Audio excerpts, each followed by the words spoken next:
Hi everyone, so I've just gone live doing this video about you, the I and the us in relationships. So I thought I'm just gonna do this for my YouTube channel as well, and possibly post it on my TikTok as well. So when you enter into a relationship, and I have got notes if you see me looking across, you bring your past experiences, you bring your expectations and other baggage. You're an independent person coming into the relationship, but you have to compromise. And for some people, that's really difficult. It's really tricky when you've been, probably the longer you've been single for, coming into a relationship and then having to compromise can feel really daunting, but also it can feel impossible for you as a person. So when people use these phrases, when they're in a relationship, like happy wife, happy life, you're my universe, you're my world, you're my other half, and these types of things, what that does is that diminishes themselves, because they find that they get lost in the relationship. So if you think about it, firstly, if someone's saying happy wife, happy life, what they're effectively saying is that anything I do that makes my wife happy will make me happy. But what they're effectively doing is they're saying they're not valuable enough, they're losing themselves, because as long as the other person is happy, that's fine. Now that might last for a little bit, but that's going to lead a lot of times then to people feeling like, where am I in this relationship? If my wife keeps making all the decisions and she, makes us bankrupt because she wants to go on all these fancy holidays, she wants to do this. If the wife makes all the decisions about the children, if the wife makes all the decisions about everything, and I just go along with it and I'm nodding along, how does that then make that person feel? At the time, it means there's no conflict, they don't have to challenge, but over time that can become very lead to depression. It can lead to that person feeling undervalued. It can lead to that person feeling unwanted in the relationship.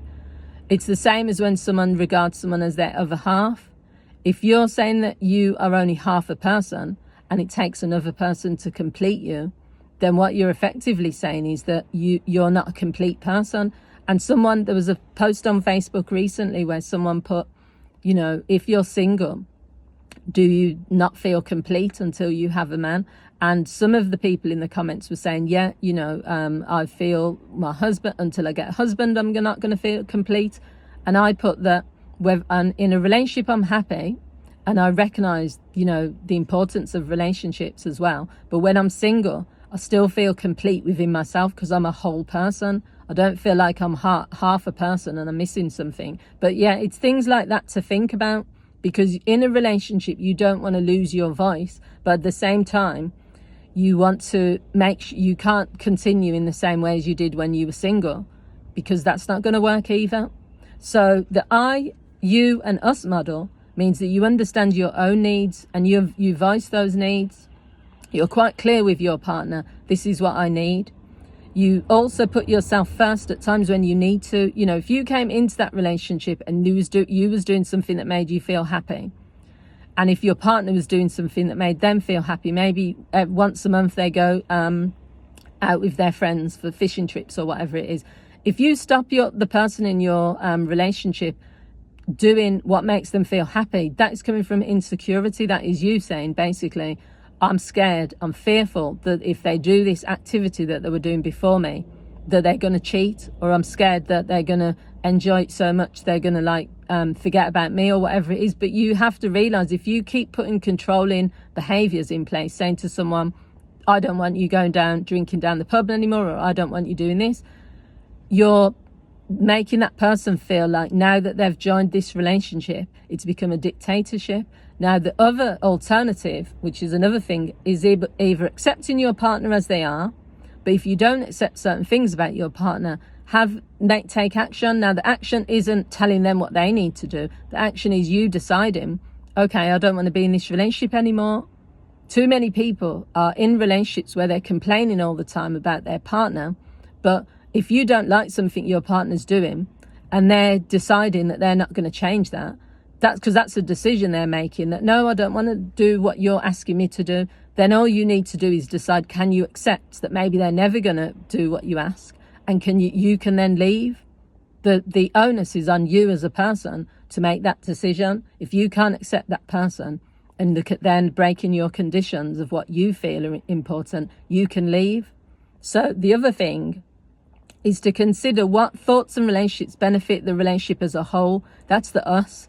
If you work as a team And every action you take, you say, this is going to negatively or positively impact on the relationship. People would not cheat because they would say, I know that this is going to impact the relationship. People wouldn't gamble and keep secrets or have addiction secrets because they know that that's going to impact on the relationship. People wouldn't spend money on things without discussing it with their partner and getting themselves into debt because they know that could impact on the relationship. So if you come from that model of us, the I is, I'm not going to lose myself. I'm still going to do things that are important to me. I'm going to make myself a priority. The you or the them is where you compromise and you say, this is what my partner needs. And I'm in a relationship. I can't be like really selfish.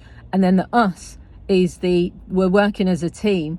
Everything I do has impact on what the relationship as a whole. So it's also knowing each other's strengths and weaknesses and working as a team to support each other. You're not in competition with each other. You are working together, but you also have to be, what's the word called? You have to know if you don't have to be kind of battling with your partner sometimes. If their strength is not to do the washing up, housework, then why don't you do that? But then their strength might be, to fix things in the house. I'm quite a traditional person. I've always been that way. I'm quite strong-minded. I'm quite independent. I've done lots of things by myself. I've lived by myself for many years. But if I was in a relationship, I'm not going to be asking my partner to do things which I know they've got no interest in, but also I'll switch out them doing maybe the housework for them doing, some of the manual jobs around the house. Or I've never done gardening. I've always had to get a gardener to come in there. I've never done any DIY. I've always got my brothers or whatever. I've never done anything to do with cars. I've always had people do that. So I'm happy if that's what they want to do. But the whole point of it is knowing your strengths and weaknesses and not just saying, well, because we're a team, we're going to equally split everything down the middle. Well, there might be some things that your partner's not good at and you're better at. There might be some things you're rubbish at. So instead of your partner saying you do that, when you know you're not good at it, you support each other. So it's called compromise. So yeah. So the final thing to say really is that you play your part in a relationship and you recognize as you're coming into it, you're coming in as the I, but you need to become the us. You need to also take into account the other person, but not lose yourself. So positive growth in a relationship means that you maintain all parts of yourself and give equal respect to all parts.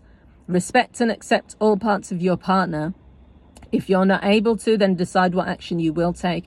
I can't accept you for A, B, or C, so this is what I'm going to do. Maybe I'm going to leave. Maybe we take a separation.